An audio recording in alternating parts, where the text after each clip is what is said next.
Hello friends सकलके Ratnas किचेने स्वागत। आज के बनाबो ब्रेड चिकेन पकोड़ा। तो এটা ब्रेड चिकेन पकोड़ा বানানোর জন্য আমি কি কি নিয়েছি আমি বলে নিই।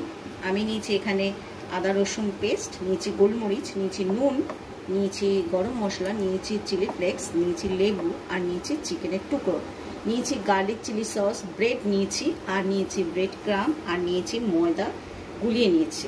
এবার এটাকে একটুখানি ম্যারিনেট করে নেব। প্রথমে দিয়ে দিচ্ছি একটু লেবুর রস।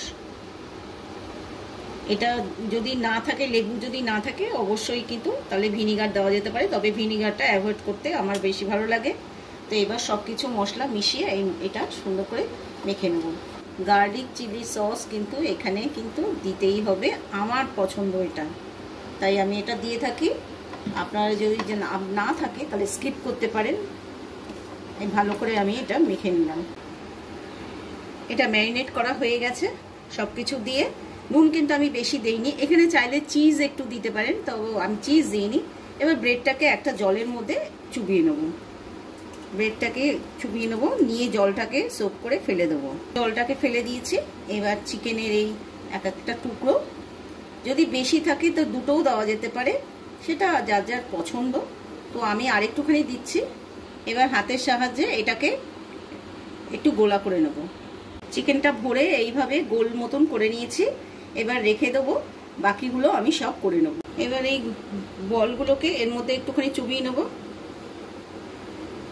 নিয়ে তারপরে এই ব্রেড ক্রামের মধ্যে একটুখানি কোট করে নেব। হাত দিয়েই করছি আমি, কারণ এতখানি ভারী বল একখানা নড়ে যাচ্ছে।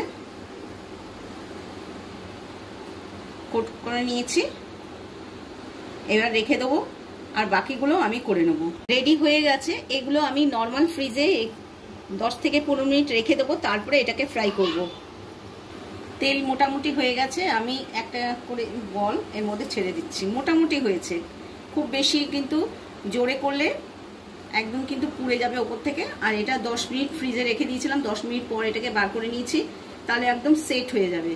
তো এটা আস্তে আস্তে করে এটাকে আমি ফ্রাই করে নেবো। একটা হয়ে যাবে, তারপর আমি উল্টাবো। আর একটা কিন্তু উল্টাচ্ছি। হ্যাঁ, আঁচটাকে কিন্তু আমি একদম কম করে রেখেছি, যাতে ভেতর থেকে চিকেনটা একদম কুক হয়ে যায়। যেগুলো আগে ছেড়েছি ওগুলো কিন্তু প্রায় ফ্রাই হয়ে গেছে। এবার একটা প্লেটের মধ্যে নামিয়ে নেব।